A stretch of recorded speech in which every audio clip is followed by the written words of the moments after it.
আসসালামু আলাইকুম আমার প্রিয় ছাত্র ছাত্রীবৃন্দ, আশা করি সকালবেলা অনেকেই উঠেছো।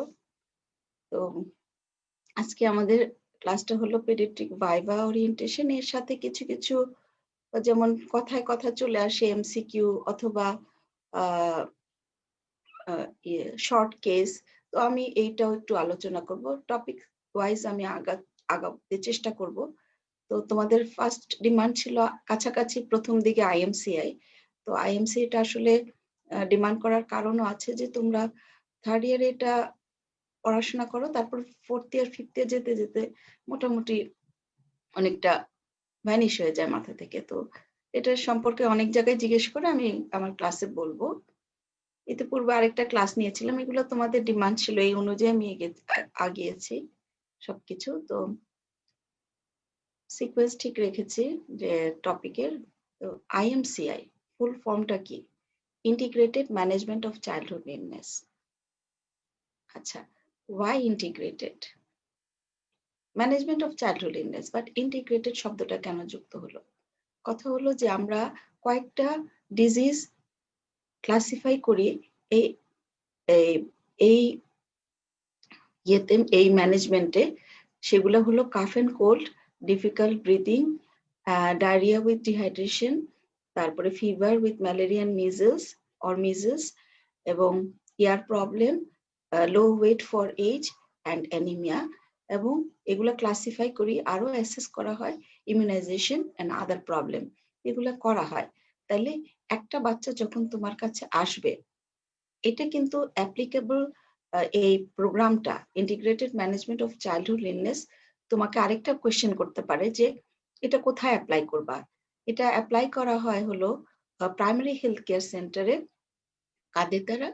হেলথ কেয়ার বিভিন্ন স্যাটেলাইট ক্লিনিকে বা প্রাইমারি হেলথ কেয়ার ফ্যাসিলিটিস গুলাতে যারা আইএমসিআই ট্রেন্ড এবং by the health care providers, বিভিন্ন লেভেলে হেলথ কেয়ার প্রোভাইডার থাকে, তারা এটা অ্যাপ্লাই করবে।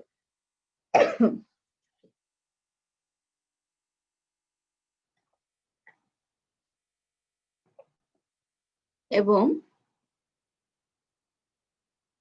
যখন তোমার ওরা রেফার করবে, ওরা ট্রিটমেন্ট দিবে,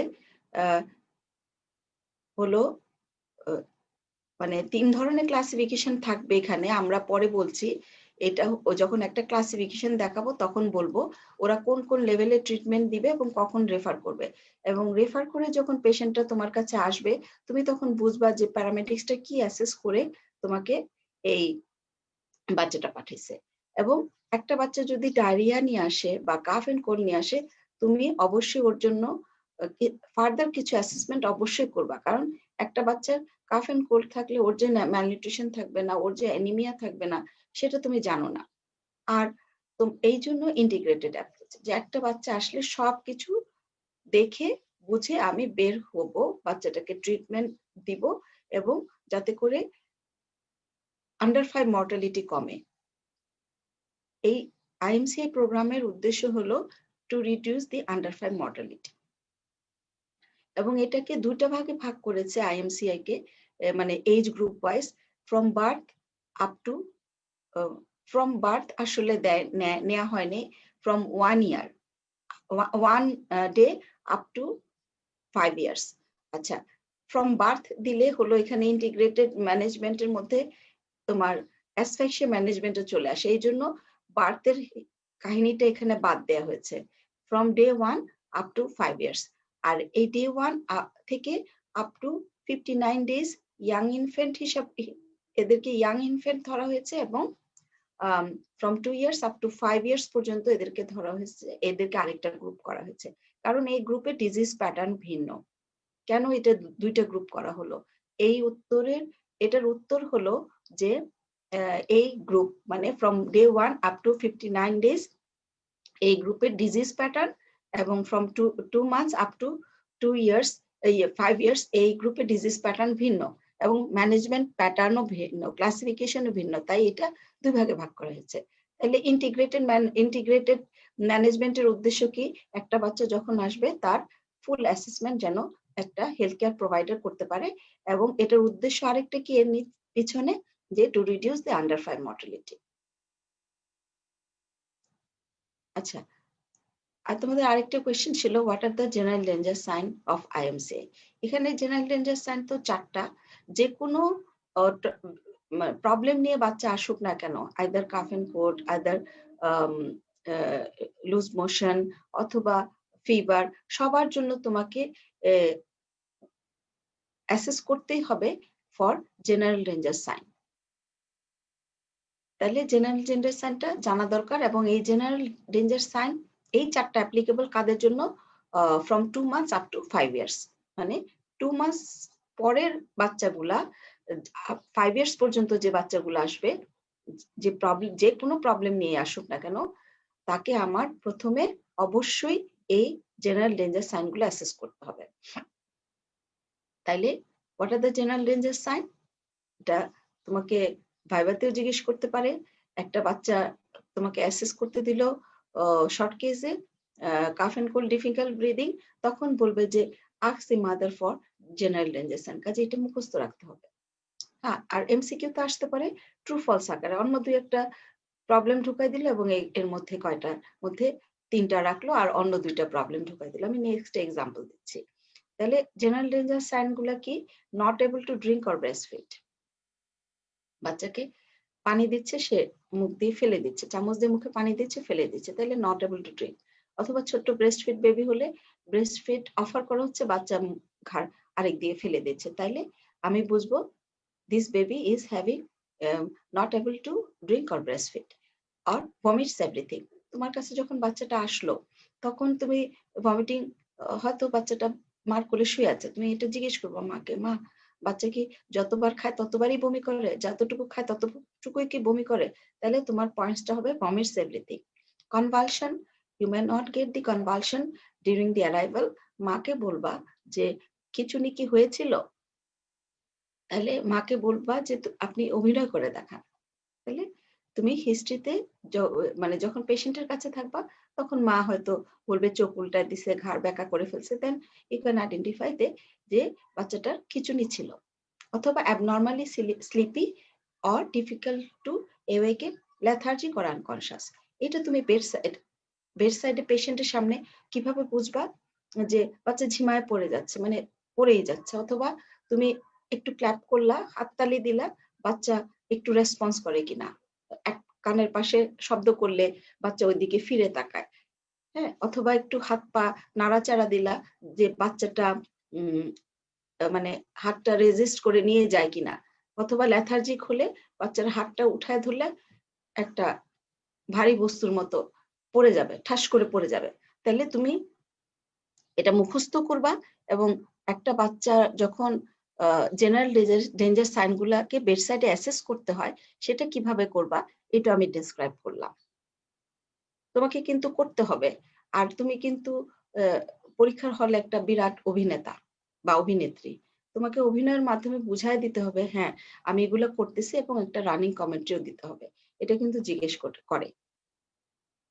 আর ট্রু ফলস হিসেবে আসে রিটেন, তো সমস্যা নাই, কারো সামনে করছো না, নিজে নিজেই করবা। যেমন একটা 5টা অপশন দিয়ে দেয়, 5টা অপশনই থাকে। এখানে ট্রু ফলস হবে, not able to drink or breastfeed, তাহলে এটা হলো ট্রু। ভমিটস এভরিথিং ট্রু হবে। হুইজ, এটা ফলস হবে। কনভালশন ট্রু হবে। সিভিয়ার চেস্ট ইনড্রেন ফলস হবে। তাহলে ট্রু, এখানে 1, 2, 4 আর ট্রু। তাহলে আমি এভাবে আমার একটা এমসিকিউ পেতে পারি। আরো অন্য ফর্মে যোগ বিয়োগ হতে পারে, but this could be a MCQ. তাহলে জেনারেল ডেঞ্জার সাইন আমি কয়টা কখন করব, অর্থাৎ যে কোনো বাচ্চায় আসুক না কেন, সবার জন্য 2 মাস থেকে 5 বছর পর্যন্ত সব বাচ্চার জন্য general danger sign assessment is a must.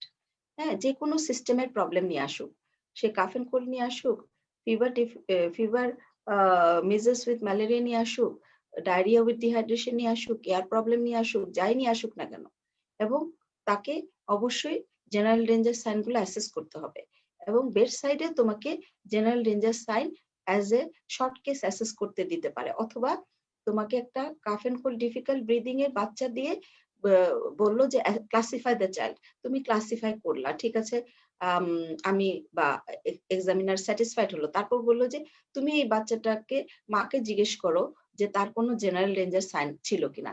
তখন তুমি বেডসাইডে কিভাবে এই সাইনগুলো অ্যাসেস করবা সেটা আমিও বললাম।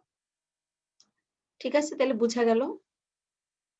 আর আরেকটা ব্যাপার, ধরো তোমার বাচ্চা cough and cold difficult breathing নিয়ে আসছে, তুমি যেকোনো একটা জেনারেল রেঞ্জার সাইন পেলা, অথবা ডায়রিয়া ডিহাইড্রেশন নিয়ে আসছে কিন্তু জেনারেল রেঞ্জার সাইন আছে, তাকে কিন্তু তুমি অবশ্যই রেফার করে দিবা।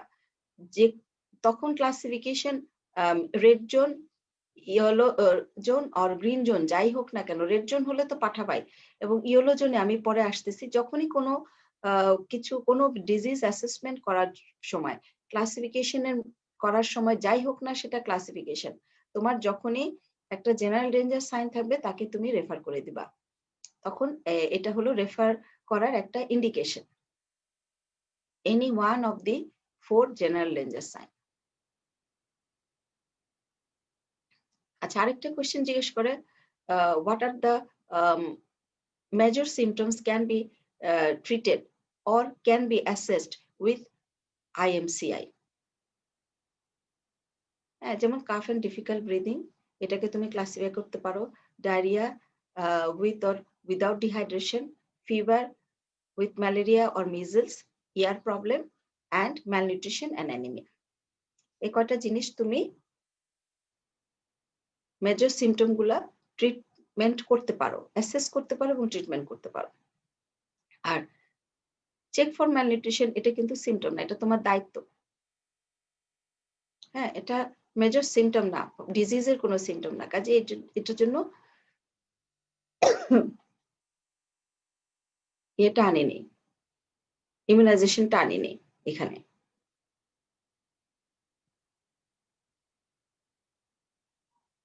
আচ্ছা, assessment of a baby with cough and cold কিভাবে অ্যাসেস করবা? প্রবলেম বেসড বিভিন্ন ধরনের কোয়েশ্চেন দেয়, এটা রিটেনের একটা কোয়েশ্চেন আলোচনা করছি, এবং এই কোয়েশ্চেনটা অনেকবার দেয়া হয়েছে। A 15-month child presented with cough and cold for 3 days with severe chest injury and stradori for 1 day. No general danger sign. What is your classification as per IMCI? How will you manage the case as per IMCI or treat the case as per IMCI?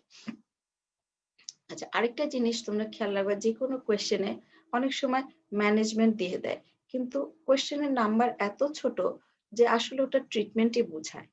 তার আগের কোয়েশ্চেনে অনেকখানি ব্যাপার স্যাপার চলে যায়, history taking, হ্যাঁ, মাত্র 3.5 নাম্বারের কোয়েশ্চেন, এখানে যদি ম্যানেজও বলা হয় তাও তুমি ট্রিটমেন্ট পোর্শনটাই দিবা। ব্রড কোয়েশ্চেন হলে ডিফারেন্ট ইস্যু। তাহলে তোমার প্রবলেমটা ছিল একটা 15 মাসের বাচ্চা, তার মানে 2 মাস থেকে বেশি, এ পড়লো 2 মাস থেকে 5 বছর বয়সের গ্রুপে। তাহলে 3 দিন ধরে কাফ এন্ড কোল্ড এবং severe chest injury and stridor for 1 day, কিন্তু জেনারেল ডেঞ্জার সাইন নাই। তাহলে এর ক্লাসিফিকেশন হবে কি? আমি একটু চার্টটা দেখায় দিব কিনা, আনছি কিনা, না চার্টটা আনিনি। আচ্ছা, তোমাদের এটা ক্লাসিফিকেশনের যে বুকলেট ছিল, চার্ট বুকলেট একটা ছিল, শক্ত বই, সেটার মধ্যে বিভিন্ন ডিজিজের ক্লাসিফিকেশন ছিল, আমি পরে হয়তো দেখাইছি এটা। বিভিন্ন ডিজিজের ক্লাসিফিকেশন ছিল। ফার্স্ট ক্লাসিফিকেশনটা ছিল, বা ওয়াল চার্টেও তোমরা দেখেছো, সেটা হলো cough and cold with difficult breathing. এটার মধ্যে ছিল severe pneumonia, pneumonia, no pneumonia, only cough and cold.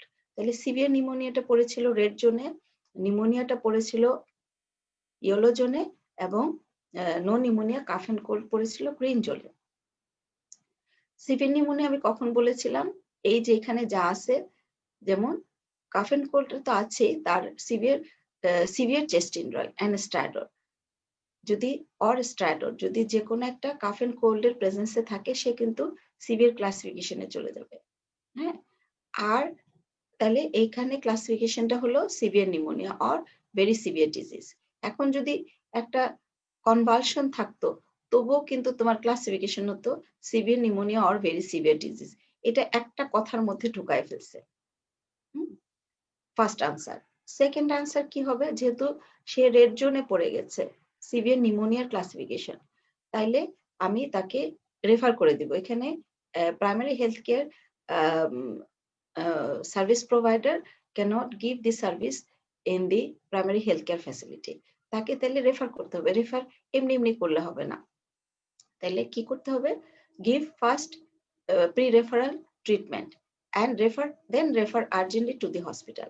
তাহলে একটা প্রি রেফারাল ট্রিটমেন্ট দিতে হবে, এটার জন্য একটা ইনজেক্টেবল অ্যান্টিবায়োটিক দিতে হবে। হ্যাঁ, আচ্ছা, তাহলে অ্যামোক্সিসিলিন দিতে পারো বা জেন্টামাইসিন দিতে পারো। হ্যাঁ, তাহলে তোমাকে বললেই হবে pre referral treatment with injectable antibiotic and refer urgently to the hospital. First dose of antibiotic before referral and give some milk, breast milk substitute or sugar water to provide some glucose to treat or prevent low blood glucose on the way to the hospital. তার মানে তাকে যাওয়ার আগে মাকে বলবো, বা care giver যদি থাকে, যদি মা থাকে তাহলে ব্রেস্ট মিল্ক দিবে অথবা এক্সপ্রেস ব্রেস্ট মিল্ক দিবে, অথবা যদি মা না থাকে ব্রেস্ট মিল্ক সাবস্টিটিউট অথবা সুগার ওয়াটার দিবে, যাতে করে পথের মধ্যে তার গ্লুকোজ কমে না যায়। ব্লাড গ্লুকোজ কমে গেলে কিন্তু বাচ্চা আরো খারাপ হয়ে যাবে, তার কনভালশনও হতে পারে। তবে আমরা অবশ্যই এনকারেজ করবো ব্রেস্ট ফিড বেবির জন্য breast milk from the mother. তারপরে যদি অল্টারনেট না থাকে তাহলে তোমরা এগুলা দিতে পারো। এগুলো ভাইবার কোশ্চেন, তুমি তো রিটেনে লিখেই চলে যাবা, সমস্যা নাই। ভাইবাতে তোমাকে ডিফেন্ড করতে হবে যে আমি I will provide breast milk. আর বড় বাচ্চা হলে 3-4 বছরের বাচ্চা হলে সুগার ওয়াটার দিক সমস্যা নাই। আর যদি বাচ্চা কিছুটা লেথার্জিক থাকে, খেতে না পারে, হ্যাঁ, if the baby cannot swallow, if possible use NG tube or nasogastric tube যদি বড় বাচ্চা হয়, এবং give 50 ml of milk or expressed breast milk or breast milk substitute or sugar water by NG tube। তার মানে তোমাকে on the way to the hospital to prevent hypoglycemia তোমাকে এই কাজটা করতেই হবে। আর keep the baby warm on the way to the hospital, যাতে করে বাচ্চা হাইপোথার্মিক না হয়ে যায়। এখন কোন শীতের সিজনে কিন্তু বাচ্চা সহজে হাইপোথার্মিক হয়ে যায়, বা ওজন কম থাকলে বা ডিজিজড বেবি সহজেই হিট লস করে, কারণ তার এনার্জি খাওয়া নাই, এনার্জি প্রোডাকশন নাই। আরো যদি কোনো মতে ঠান্ডা লাগে তাহলে আরো বাচ্চা খারাপ হয়ে যাবে। তাহলে this is the importance of keeping the baby warm on the way to the hospital.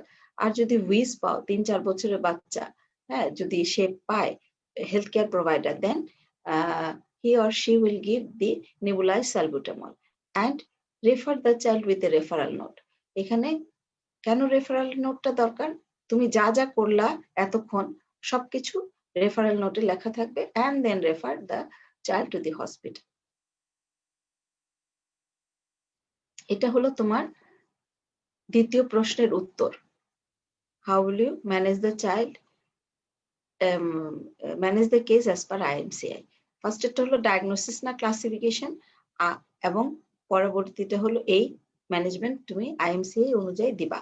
এখন ক্লাসিফিকেশন আর ডায়াগনোসিস, ক্লাসিফিকেশন করবে as per IMCI the healthcare provider after arrival in the hospital। যখন বাচ্চাটা হসপিটালে চলে আসবে তোমার আমার কাছে, তখন তুমি এটাকে এই বাচ্চাটাকে ক্লাসিফাই করবা না, তুমি ক্লাসিফিকেশনটা দেখবা, রেফারেল নোটে কি লেখা ছিল দেখবা, এবং যখন তোমার কাছে আসবে তুমি এটাকে ডায়াগনোসিস করবা। What is the provisional diagnosis, differential diagnosis, ultimately final diagnosis. এটা তোমার কাজ। আমি এই কথাগুলো কেন বলছি, ভাইবার সময় জিজ্ঞেস করতে পারে। তুমি অ্যাজ এ ডক্টর ক্লাসিফিকেশন হিসাবে পেশেন্টটাকে রেখে দিবে না, তোমাকে ডায়াগনোসিস করতে হবে।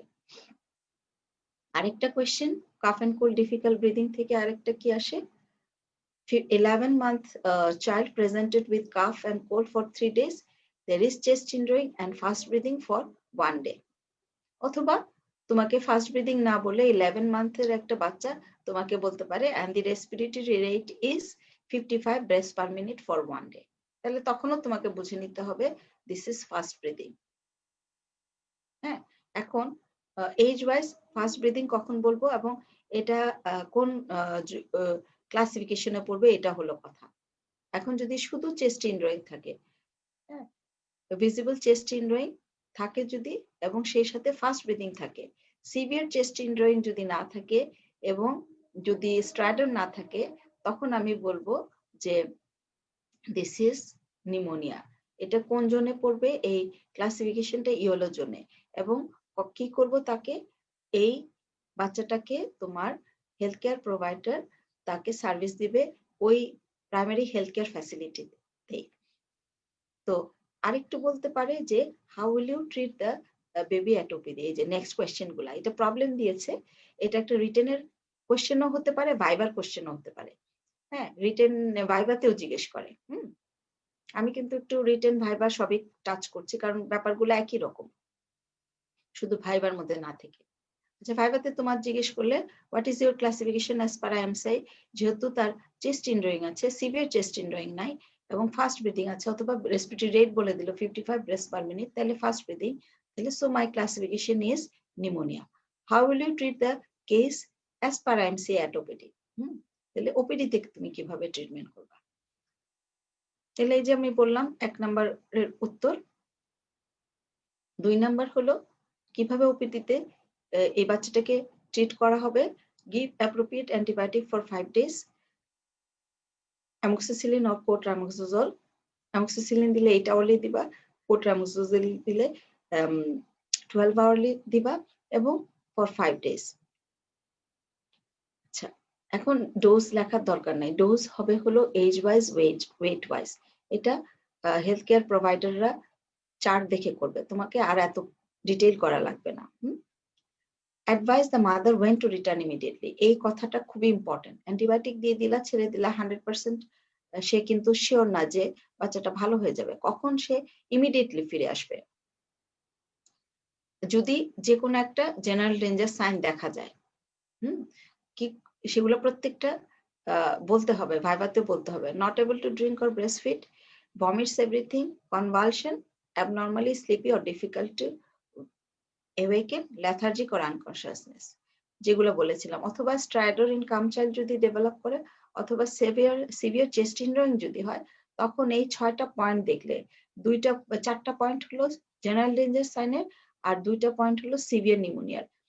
এই যে কোনো ব্যাপারগুলো যদি মা অবজার্ভ করে বাসায়, তাইলে অবশ্যই সে ইমিডিয়েটলি চলে আসবে। যদি 6 ঘন্টা পরে হয়, 12 ঘন্টা পরে হয়, যখনই হোক না কেন ইমিডিয়েটলি চলে আসবে। আর যদি বাচ্চার এইসব কোনো ফিচার না থাকে, মা যদি বাচ্চা দেখে ভালো আছে, তবুও 2 দিন পরে একটা রেগুলার ফলো আপে আসবে।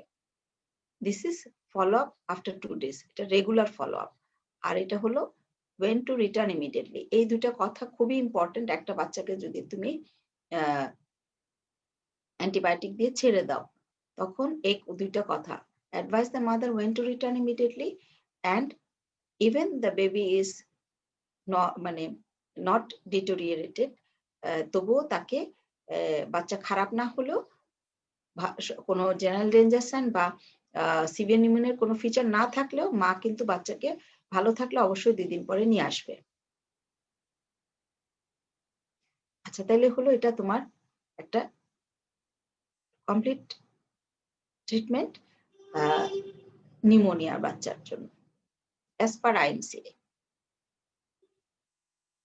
আর যদি তুমি অ্যামোক্সিসিলিন দিলা, আর যদি উইজ থাকে, তাহলে সেক্ষেত্রে সালবুটামল, এইসব অপশন আছে। হ্যাঁ, আর একটু বলবা যে সুথ দ্য থ্রোট, আরো কিছু বলতে হবে, যেমন give breast feeding or complementary feed as per need of the baby. যেমন এই বাচ্চাটার 11 মাস ছিল, তুমি বলবা যে বাচ্চাকে মা যেন কন্টিনিউ করে ব্রেস্ট ফিডিং এবং ফ্যামিলি ফুড যেন কন্টিনিউ করে, এই অ্যাডভাইসটাও বলে দিতে হবে। আচ্ছা, একটা এমসিকিউ বা ভাইভাতেও জিজ্ঞেস করতে পারে। যেমন 9 month child with respiratory distress, এইটা 9 মাসের বাচ্চার জন্য ফলোইং রেসপিরেটরি রেটের মধ্যে কোনটা ট্রু কোনটা ফলস। আগে কাট অফ ভ্যালুটা বলি, এটাও কিন্তু জিজ্ঞেস করে ভাইভাতে, যে তুমি কখন বলবা একটা বাচ্চার কত কত ব্রেথ পার মিনিট কত হলে তুমি নিউমোনিয়া বলবা?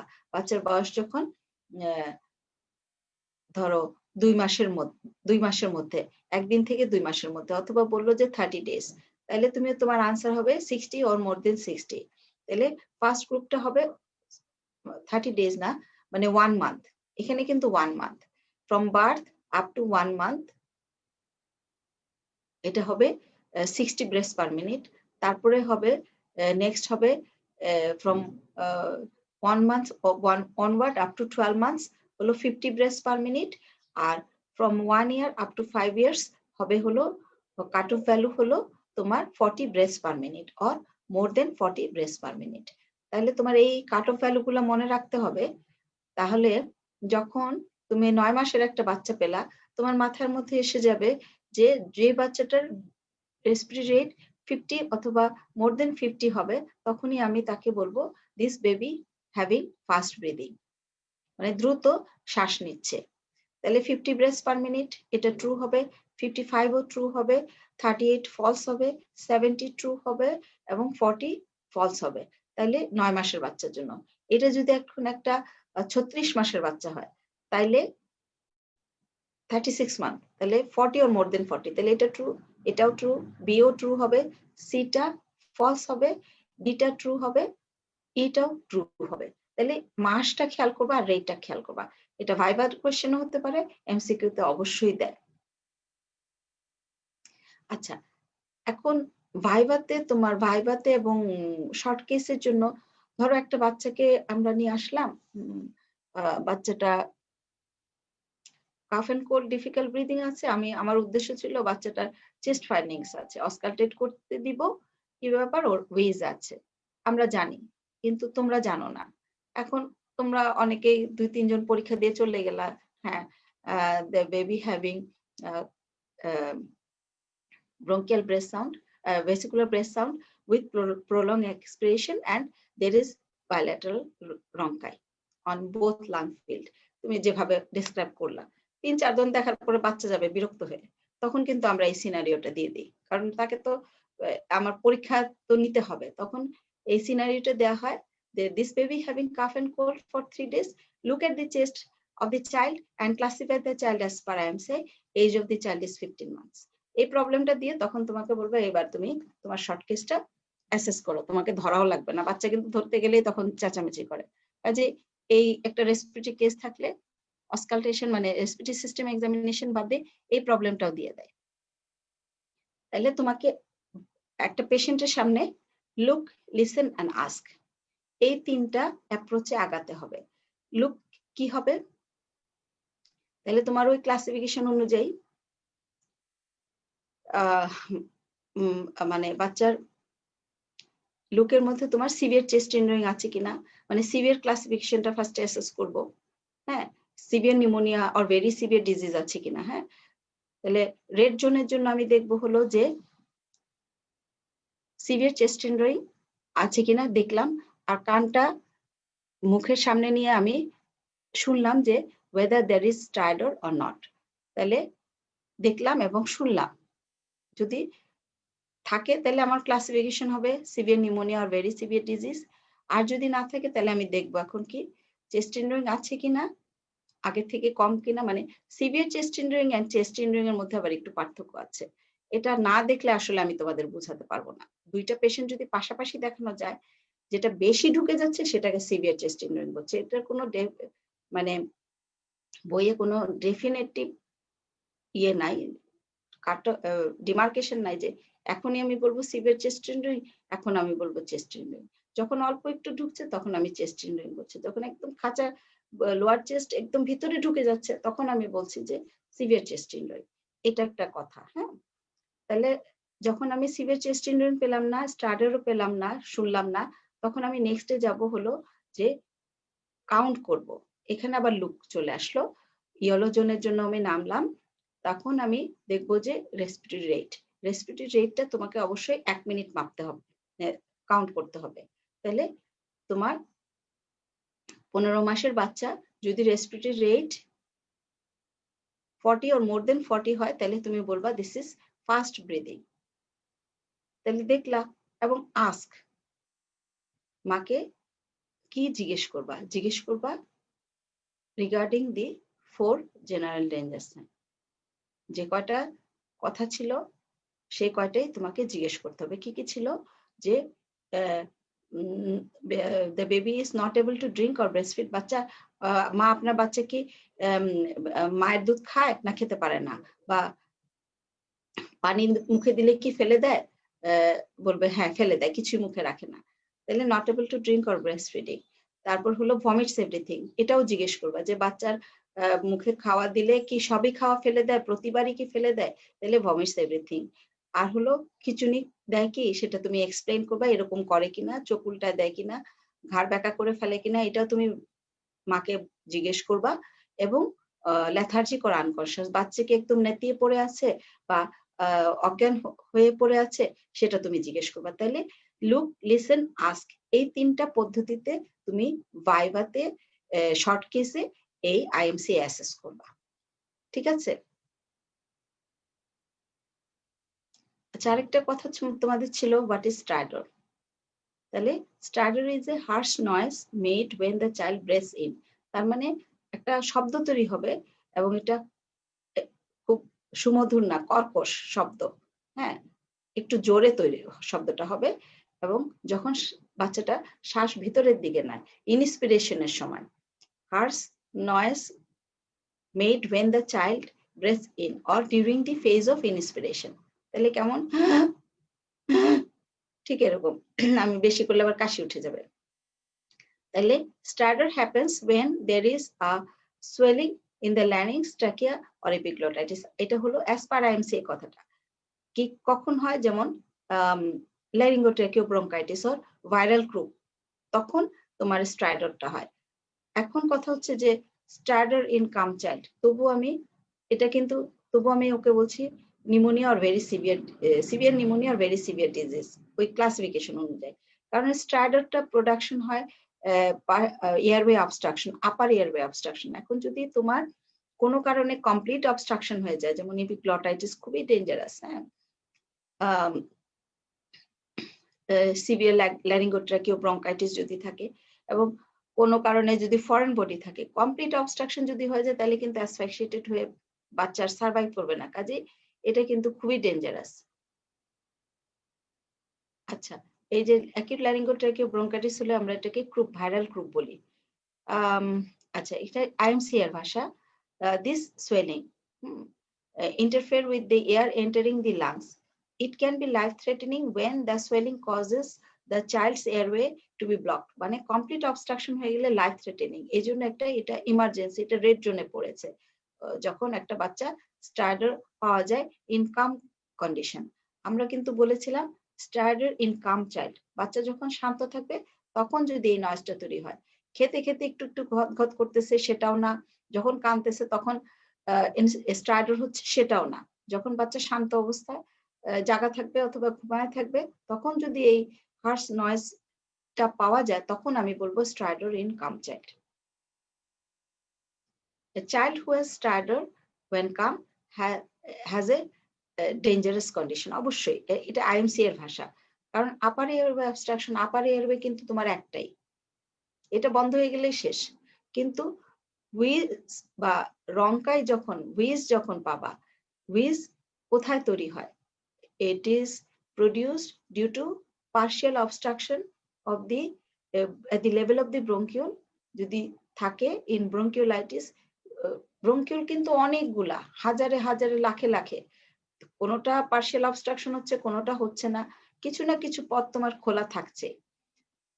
তার জন্য ওইটা অতটা ডেঞ্জারাস না, এবং ওটা ট্রিটমেন্ট অপশন কিন্তু আমার ছিল। কিন্তু এখানে স্ট্রাইডর হলে বাচ্চাকে রেড জোনে ফেলে তোমাকে রেফার করে দিতে হবে। এটাই হলো কথা। ভাইভা বোর্ডে তোমাকে এটার যুক্তি তর্ক খণ্ডন এভাবেই করতে হবে। আরেকটা সাউন্ড হয় গ্রান্টিং, এটা তোমরা শুনে থাকবে অনেক সময়। মা বলে বাচ্চা খালি গোংরায়, হ্যাঁ, যেমন মানে during when expiration occurs in a partially closed glottis, হ্যাঁ, নিউমোনিয়াতে বাচ্চার এয়ার হাঙ্গার হয়, হাইপোক্সিয়া হয়, তখন সে নিজেকে অক্সিজেনেট করার জন্য যাতে ফুল এয়ারটা লাংস থেকে বের না হয়ে যায় সেজন্য গ্লটিসটাকে পার্শিয়ালি ক্লোজ করে রাখে। কখন? During the phase of expiration. হ্যাঁ, তাতে সুবিধা কি? তুমি as a doctor you have to know it. সে তার ফাংশনাল রেসিডুয়াল ভলিউম বাড়ায়। ফাংশনাল রেসিডুয়াল ভলিউম বাড়ায় তার বডির অক্সিজেনেশন বাড়াতে চেষ্টা করে, অ্যাটেম্প নেয়। তাইলে এই জন্য তোমার গ্রান্টিংটা হয়। তাহলে when expiration occurs in a partially closed glottis, এক সময় কিন্তু যখন বাচ্চা খুব টায়ার্ড হয়ে যাবে তখন এই গ্রান্টিংটাও থাকবে না, অর্থাৎ আর কন্ডিশন আরো দ্রুত খারাপ হয়ে যাবে। So it is also dangerous. But এটা, এই গ্রান্টিং শব্দটা ক্লাসিফিকেশনের কোনো জায়গাতে, cough and cold difficult breathing এর ক্লাসিফিকেশনের কোনো জায়গাতে নাই, স্ট্র্যাডারটা আছে। তবে গ্রান্টিংটা তোমাদের জানতে হবে। স্ট্র্যাডারটা ইন্সপিরেশনে হয় আপার এয়ারওয়ে অবস্ট্রাকশনের জন্য। এটা হলো যখন এক্সপিরেশন হয় তোমার পার্শিয়ালি ক্লোজড গ্লটিস, তার একটা চেষ্টা, সে চেষ্টা করবে যে বাতাসটা যেন সম্পূর্ণভাবে লাংস থেকে না বের হয়, তার জন্য সে গ্লটিসটাকে পার্শিয়ালি ক্লোজ করে রাখবে এবং ওই অবস্থাতে সে মানে এক্সপিরেশন করবে। তাহলে তখন যে সাউন্ডটা প্রডিউস হবে সেটাই হলো গ্রান্টিং।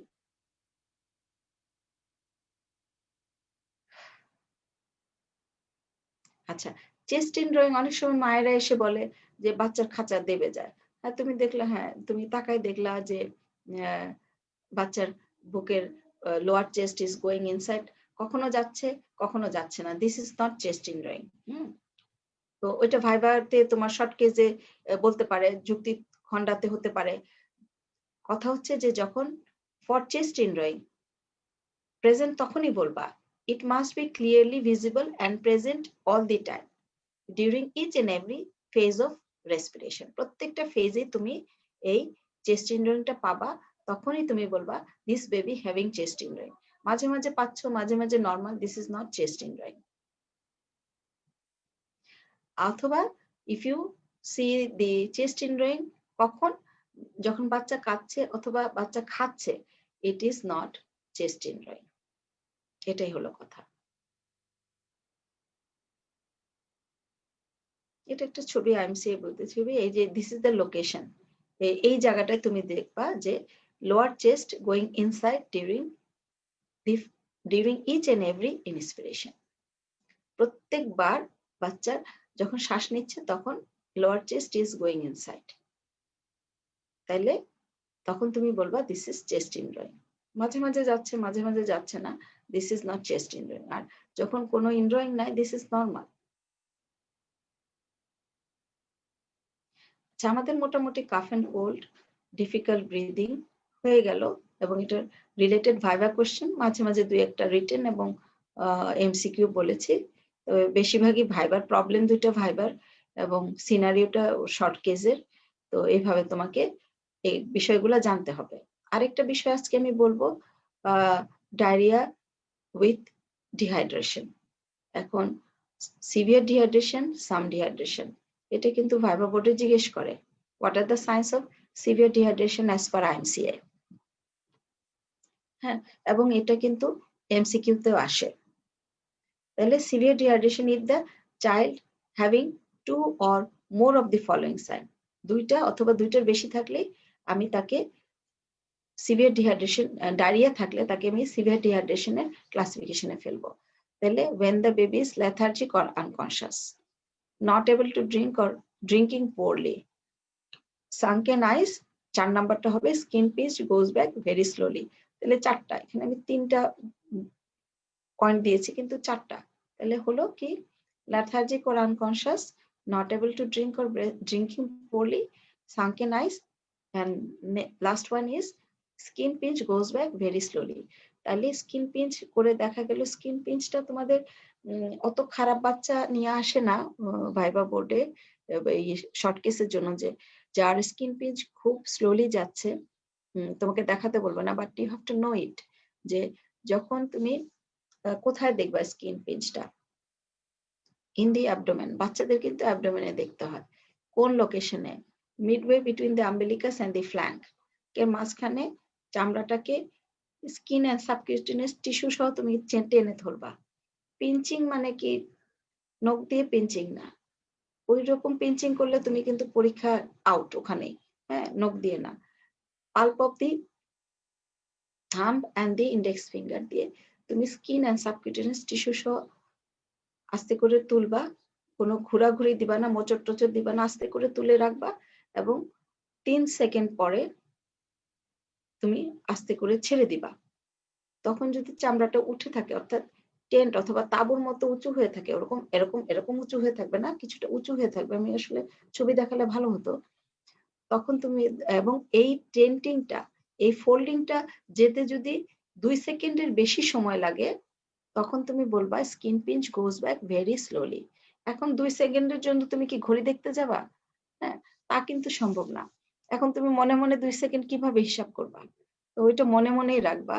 তুমি যদি মনে, মনে গণো যে 1001, 1002 এইটা গুনতে যতক্ষণ লাগে মনে, মনে চেঁচামেচি করে গুনতে যেও না পরীক্ষার হলে, ভাইবা বোর্ডে বা পেশেন্টের সামনে।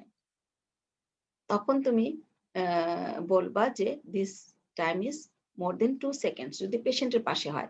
আর যদি তোমার পরে আসছি, তাহলে skin pinch goes back very slowly when it takes more than 2 seconds to go back to its normal position.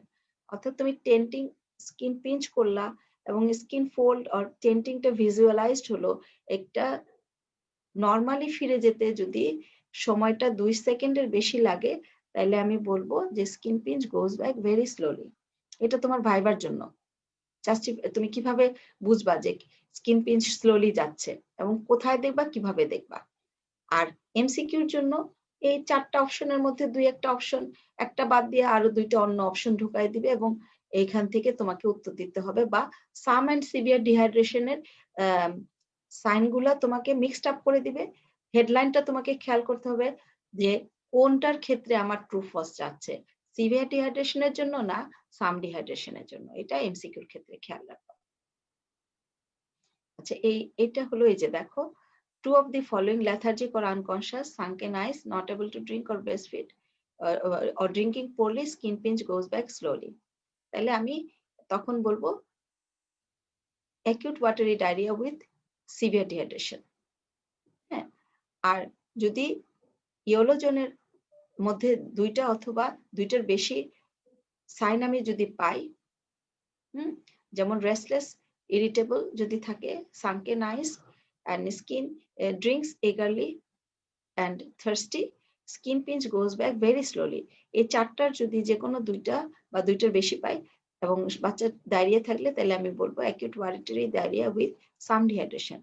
Diarrhoea আছে বাট তুমি এইগুলা রেড জোনের কোনো সিম্পটম বা সাইন পেলা না, ইয়েলো জোনের কোনো সাইন পেলা না এবং বাচ্চার ডায়রিয়া আছে, তাহলে ডায়রিয়া উইথ নো ডিহাইড্রেশন, তাহলে red zone, yellow zone and green zone.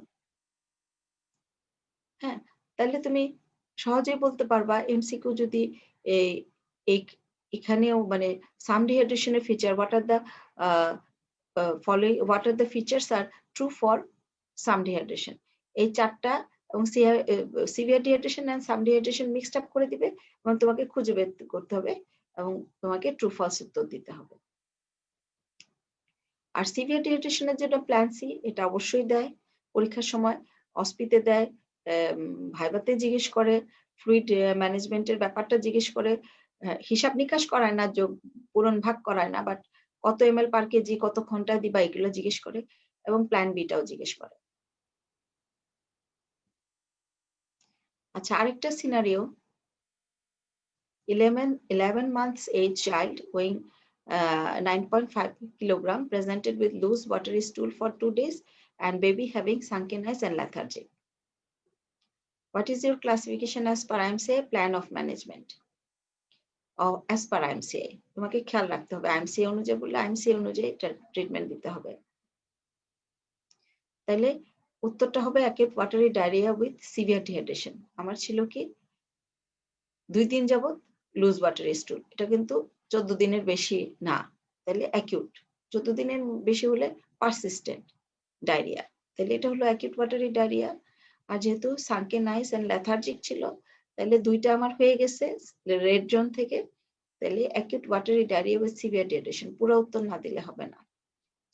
আচ্ছা, প্ল্যান সি, যেহেতু আমার রেড জোনে পড়েছে, প্ল্যান সি, আইভি ট্রিটমেন্ট দিব if the child can drink oral rehydration solution by mouth till the drip is running, মানে যতক্ষণ না তুমি আইভি চ্যানেল ওপেন করবা তার আগ পর্যন্ত যদি বাচ্চা খেতে পারে তাহলে ওরাল রিহাইড্রেশন সলিউশন বাচ্চাকে মুখে দিতে হবে। এই ক্যালকুলেশনটা তোমার ভাইবার জন্য হেডলাইন গুলো ইম্পর্টেন্ট, বাট রিটেনের জন্য আমি অলরেডি বলেছিলাম আগের ক্লাসে। তাহলে যেহেতু 9.5 কেজি, তাহলে অ্যামাউন্ট অফ ফ্লুইড কতটুকু দিব? সিভিয়ার ডিহাইড্রেশনের জন্য 100 ml পার কেজি। কি ধরনের ফ্লুইড দিব? কলেরা, রিঙ্গার স্ল্যাকটেড, যদি না পাওয়া যায় ইভেন নর্মাল স্যালাইন। টোটাল ফ্লুইডটা এটা গুণ ভাগ করতে দিবে না, কত ঘন্টায় দিব? আমার বাচ্চার বয়স কত ছিল? বয়স ছিল 11 মান্থ, মানে 1 বছরের নিচে হলে টাইম ডিউরেশনটা বড় হবে, অর্থাৎ 6 ঘন্টায় দিব, আর 1 বছরের উপরে হলে 3 ঘন্টায় দিব। এই 6 ঘন্টার হিসাবের মধ্যে 1 ঘন্টায় দিব হলো 30 ml পার কেজি 1 ঘন্টায় দিব, আর নেক্সট 5 ঘন্টায় দিব 70 ml পার কেজি। এতটুকুই তোমার হবে ভাইবার উত্তর। তারপর তোমাকে অবশ্যই 1 থেকে 2 ঘন্টা পর পর অ্যাসেস করতে হবে বাচ্চার হাইড্রেশন স্ট্যাটাস, বাচ্চা কি আরো খারাপ হয়ে যাচ্ছে, এবং 6 ঘন্টা পরে ফাইনাল অ্যাসেসমেন্ট করতে হবে বাচ্চা কি সিভিয়ার ডিহাইড্রেশনে রয়ে গেল, বা সাম ডিহাইড্রেশনে আছে, বা কোনো ডিহাইড্রেশনের সাইন নাই। তারপরে নেক্সট ম্যানেজমেন্ট হবে বাচ্চার কন্ডিশনের উপর। আর যদি বাচ্চা আচ্ছা, যদি বাচ্চার বয়স এখানে 11 মান্থ না, যদি বাচ্চার বয়সটা হ্যাঁ 11 মান্থ হলে তোমার ডিউরেশনটা খেয়াল রাখতে হবে যে 6 ঘন্টা। আর যদি বাচ্চার বয়স 2 বছর হয় তাহলে টাইমটা হবে হলো 3 ঘন্টা, এবং প্রথমে 30 ml পার কেজি দিবা হলো 30 মিনিটে, এবং পরবর্তী 2.5 ঘন্টা দিবা হলো 70 ml পার কেজি। অ্যাসেসমেন্ট আগের মতোই।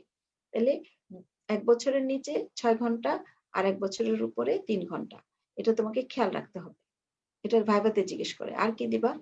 Zinc syrup when the child is stable, severe vomiting এ বাচ্চারা জিঙ্ক সিরাপ খেতে চায় না, এবং continue breast feeding, green banana, yoghurt, চিরা পানি, khichuri et cetera. Even in severe ডিহাইড্রেশনে when the child is stable, তখন তুমি এগুলা স্টার্ট করবা। সাম ডিহাইড্রেশন অলরেডি আমি ডিসকাস করে ফেলেছি।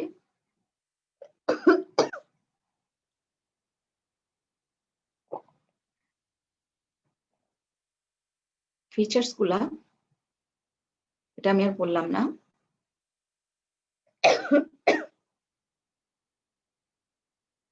সেই একই problem. How will you manage a child of 11 months having loose stool for 3 days? Baby is irritable and eagerly thirsty. এখানে কিন্তু what is your classification as per MCI?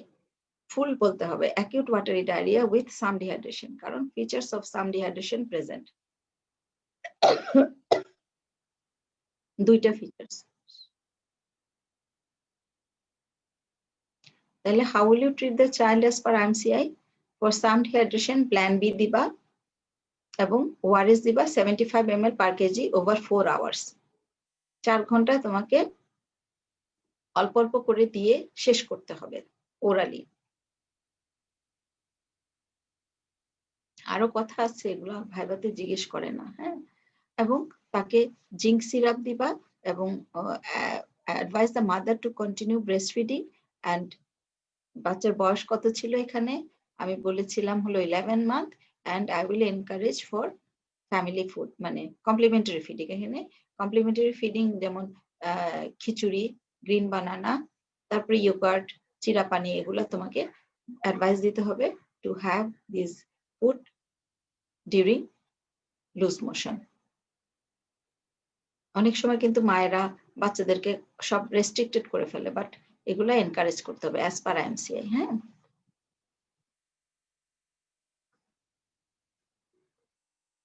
আচ্ছা, আরেকটা কোয়েশ্চেন ছিল when you switch to IV fluid even in presence of some dehydration, মানে বাচ্চাটাকে সাম dehydration হলে আমরা oral fluid দিব, ওরাল রিহাইড্রেশন সলিউশন দিব, কিন্তু কখন তুমি আইভি ফ্লুইডের যেতেই হবে তোমাকে। হ্যাঁ, ফ্রিকুয়েন্ট ভমিটিং, বাচ্চা এতবার বমি হচ্ছে, তুমি ওরালি তুমি ওআরএস দিলা এবং যে পরিমাণ দেওয়ার কথা তার থেকে আরো ধীরে ধীরে দিলা, 10 মিনিট ইন্টারভেলে দিলা, 1 চামচ দিলা, আবার 5 থেকে 10 মিনিট গ্যাপে দিলা, কিন্তু যাই দিচ্ছ বমি করে ফেলছে, হ্যাঁ, তখন তোমাকে আইভি ফ্লুইডে, আইভি মানে cholera saline through IV route যেতে হবে, অথবা হিউজ অ্যাবডোমিনাল ডিস্টেনশন। অনেক সময় ইলেকট্রোলাইট ইমব্যালেন্সের জন্য, এটা আইএমসিএ তে নাই, বাট ইলেকট্রোলাইট ইমব্যালেন্সের জন্য, যেমন পটাশিয়াম যদি কোনো কারণে কমে যায়, তখন প্যারালাইটিক আইলিয়াস ডেভেলপ করে, তখন তাকে ওরাল ফ্লুইড দিলে সে আর নিতে পারবে না, বমি করে ফেলবে, হ্যাঁ, অথবা ভমিটিং না থাকলেও হিউজ অ্যাবডোমিনাল ডিস্টেনশন থাকলে এবং বাউল সাউন্ড না থাকলে তোমাকে আইভি ফ্লুইডে যেতে হবে, even in presence of some dehydration. ঠিক আছে,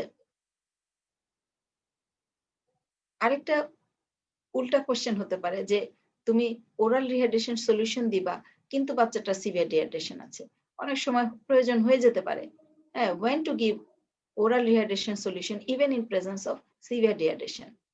যদি এটা তো আমি সার্ভিসটা প্রোভাইড করছি, রেফার্ড হয়ে আসছে কোত্থেকে, from the primary health care facility, ওখানে হেলথ কেয়ার প্রোভাইডার যদি আইভি ফ্লুইডটা না দিতে পারে, অথবা নিয়ারবাই কোনো হসপিটাল বা ক্লিনিক নাই সেখানে যেখানে আইভি ট্রিটমেন্ট প্রোভাইড করা যায়, এবং সেই সেন্টারে যদি একটা এনজি টিউব দিতে পারে এমন একজন হেলথ কেয়ার প্রোভাইডার যদি থাকে, তাইলে এনজি টিউব দিয়ে ওআরএস দেয়া যেতে পারে। কারণ যেখানে আইভি ফ্লুইড দেওয়ার অপশন আনা যাচ্ছে না, অপশন নাই, কারণ ট্রেন পার্সোনাল নাই, তখন তোমাকে এনজি টিউব দিয়ে ওআরএস দিতে হবে। আচ্ছা, এখানে একটু ব্যাপার আছে, হ্যাঁ, ধরো একটা 10 কেজির বাচ্চা সিভিয়ার ডিহাইড্রেশন আছে, কিন্তু তাকে ওরাল রিহাইড্রেশন সলিউশন দিতে হবে, তাইলে এনজি টিউব দিয়ে কত ঘন্টায় দিব আমি? 6 ঘন্টায় দিব ওআরএসটা, হ্যাঁ। The health worker give him 200 ml of ORS solution by NG tube. That is 20 ml into 10 kg. বাচ্চাটার ওজন কি আগে বলে দিয়েছিলাম? আচ্ছা, দেখি এখানে পাবো। আচ্ছা, তাহলে প্রথমে আমি কতটুকু দিব? কতটুকু দিব হলো, বাচ্চাটার 20 কেজি যদি ওজন, 10 কেজি যদি ওজন হয় এবং 6 ঘন্টায় দিব, কতটুকু দিব? 20 ml পার কেজি।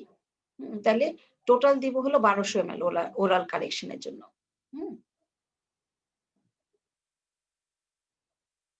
1200 হবে।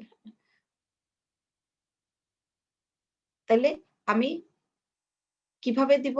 1 ঘন্টায় 200 ml করে দিব, হ্যাঁ, 1 ঘন্টায় 200 ml দিলাম, পরবর্তী ঘন্টায় আবার 200 ml দিলাম, 400 ml গেল, এইভাবে 6 ঘন্টায় টোটাল 1200 ml শেষ করব। এই 1200 ml এর হিসাব কিভাবে পেলাম? আমার কিন্তু সিভিয়ার ডিহাইড্রেশন যখন আইভি দিচ্ছিলাম 10 কেজি বাচ্চার জন্য 10 ml 100 ml পার কেজি, তাহলে আসছিল হলো 1000 ml, কিন্তু এখানে আসবে হলো 1200, এবং এটা দিব হলো 20 ml পার কেজি ওভার প্রতি ঘন্টায় 20 ml পার কেজি। এই যে এই চার্টটা দেখালাম যে 10 কেজির বাচ্চা 20 ml পার কেজি পার আওয়ার দিলাম এবং 6 ঘন্টায় দিব, হ্যাঁ, তাহলে 20 ml ইন্টু 10, তাহলে 200 গেল, পরবর্তী ঘন্টায় আরো 200, টোটাল গেল 400, পরবর্তী ঘন্টায় আরো 200, 600, 800, 1000, 1200। এই 6 ঘন্টায় এই 1200 ml শেষ হবে। আমার সিভিয়ার ডিহাইড্রেশনের জন্য ওআরএস লাগবে 10 কেজি বাচ্চার জন্য 1200 ml, আর সিভিয়ার ডিহাইড্রেশন যখন আইভি রুটে কারেকশন করব তখন আমার লাগবে হলো 1000 ml।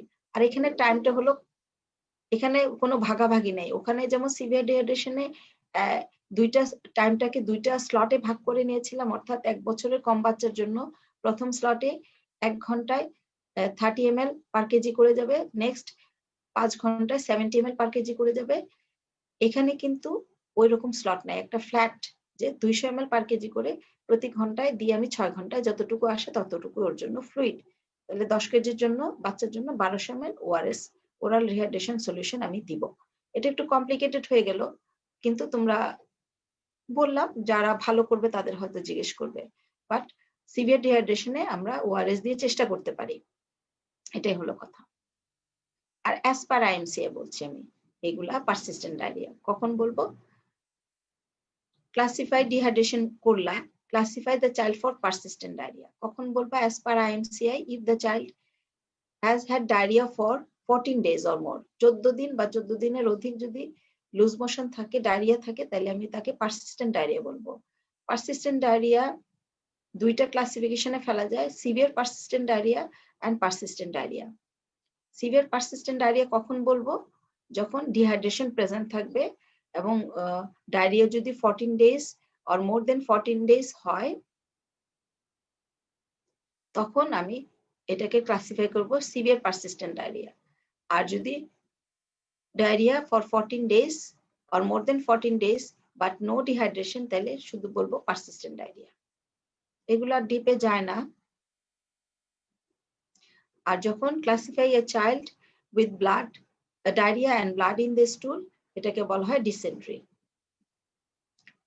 Dysentery should be treated for dehydration. যদি ডিসেন্ট্রির সাথে ডিহাইড্রেশন থাকে তাহলে অবশ্যই ডিহাইড্রেশনেরও ট্রিটমেন্ট করতে হবে। তাহলে ব্লাড ইন দি স্টুল থাকলে তুমি বলবা as per IMCI ডিসেন্ট্রি। আচ্ছা, আরেকটা কথা জিজ্ঞেস করতে পারে, for whom the IMCI is applicable? এটা আমি প্রথমেই বলেছিলাম, this is for the healthcare providers who are working at the primary healthcare center. হ্যাঁ, গ্রাসরুট লেভেলে যে সব হেলথকেয়ার ওয়ার্কাররা কাজ করছে, বিভিন্ন নামে ওনারা আছেন, এবং তাদের জন্য আইএমসিএ। তাহলে তোমার কেন ট্রেনিং এর প্রয়োজন? তুমি বলবা যে আমি তো ডক্টর, আমি আমার আইএমসিএ এর প্রয়োজন নাই। বাট অ্যাজ এ ডক্টর তুমি যখন ডাক্তার হবা তখন হেলথ কেয়ার প্রোভাইডার যারা আছেন বিভিন্ন লেভেলে, যারা কন্ট্রিবিউট করছেন to reduce the under 5 mortality, তাদেরকে ট্রেন্ড আপ করার জন্য এই প্রোগ্রামটা তোমাকে জানতে হবে। It is a national programme, এটা national programme. As a doctor তোমাকে জানতে হবে। এবং যখন একটা বাচ্চা প্রাইমারি হেলথ কেয়ার প্রোভাইডার্সরা যখন তোমার কাছে রেফারেল নোট দিয়ে পাঠাবেন, উনি তোমাকে ক্লাসিফিকেশন লিখে দিবে এবং তোমাকে ওটাকে রিসিভ করতে হবে।